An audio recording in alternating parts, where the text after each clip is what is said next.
اور اگر آپ نے 1 منٹ لیلۃ القدر میں عبادت کری تو یہ 55 دن کے برابر ہو جاتی ہے۔ اور اگر آپ نے 1 گھنٹہ، صرف 1 گھنٹہ اگر آپ نے عبادت کر لی تو یہ 9 سال سے بہتر اللہ وبرکاتہ۔ رمضان شریف کا آخری عشرہ چل رہا ہے۔ اس عشرے کے اندر ایک تو اعتکاف عبادت ہے اور دوسری کوئی خاص عبادت ہے تو وہ لیلۃ القدر ہے۔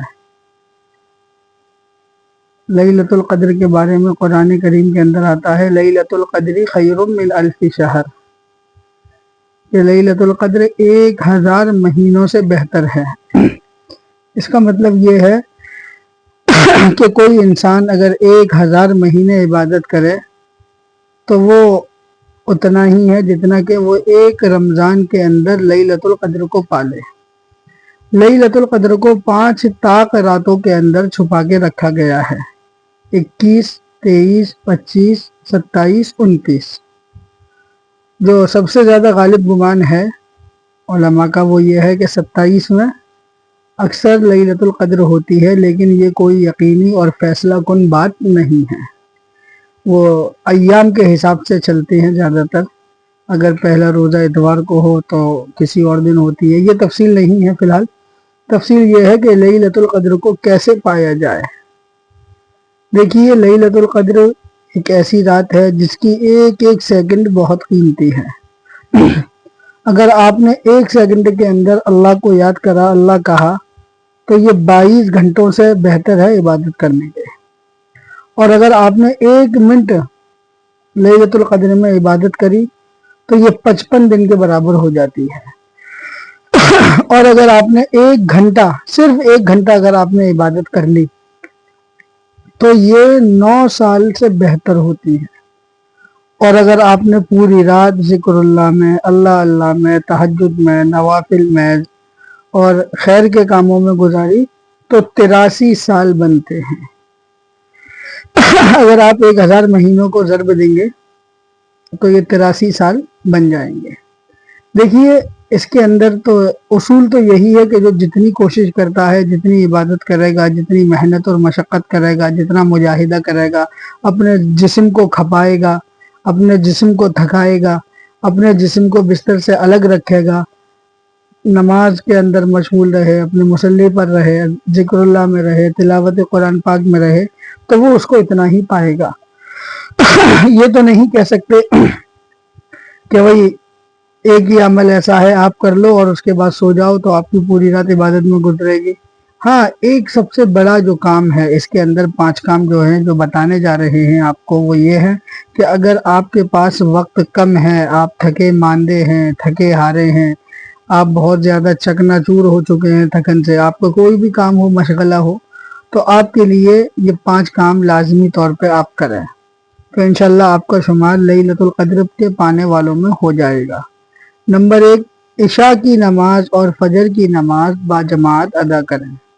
احادیث میں ملتا ہے کہ جو شخص عشاء کی نماز باجماعت پڑھتا ہے اور فجر کی نماز باجماعت پڑھ لیتا ہے تو اس کو پوری رات عبادت کرنے کا ثواب ملتا ہے۔ تو اس سے ہماری یہ پوری رات عبادت میں گزرے گی۔ اس کے اندر یہ شرط اور لگا لیں کہ آپ باوضو سوئیں۔ عشاء پڑھ کر اگر آپ سو رہے ہیں تو باوضو سو جائیں، یہ ہو جائے گا سونے پہ سہاگا۔ نمبر 2، درود شریف کی کثرت کرنی ہے۔ اگر آپ کسی ایسے کام میں ہیں، آپ کی شاپ وغیرہ ہے، رات کو دکانداری چل رہی ہے، کپڑوں کی شاپ ہے یا کوئی بھی ہے، تو آپ بیٹھے بیٹھے درود شریف پڑھتے رہیں، قرآن کا کچھ نہ کچھ حصہ ضرور پڑھ لیں، کیونکہ رمضان اور قرآن کی مناسبت بہت گہری ہے، پہلے بھی بتایا تھا آپ کو۔ تو اس لیے ہمیں قرآن کا بھی کچھ حصہ پڑھنا ہے اور درود شریف کا ذکر بھی کرنا ہے اور کلمہ طیبہ کو پڑھتے رہنا ہے۔ یہ سب سے زیادہ اہم اور ضروری کام ہے۔ نمبر 3، قرآن کا کچھ نہ کچھ حصہ پڑھنا ہے، یہ بتا دیے آپ کو۔ نمبر 4، صلاۃ التوبہ اور صلاۃ التوبہ اور صلاۃ التہجد، تہجد کی نماز جس کو بولا جاتا ہے، اور اگر اللہ آپ کو موقع غنیمت دے تو صلاۃ التسبیح اور پڑھ لیں تو یہ بہت بہتر ہو جائے گا۔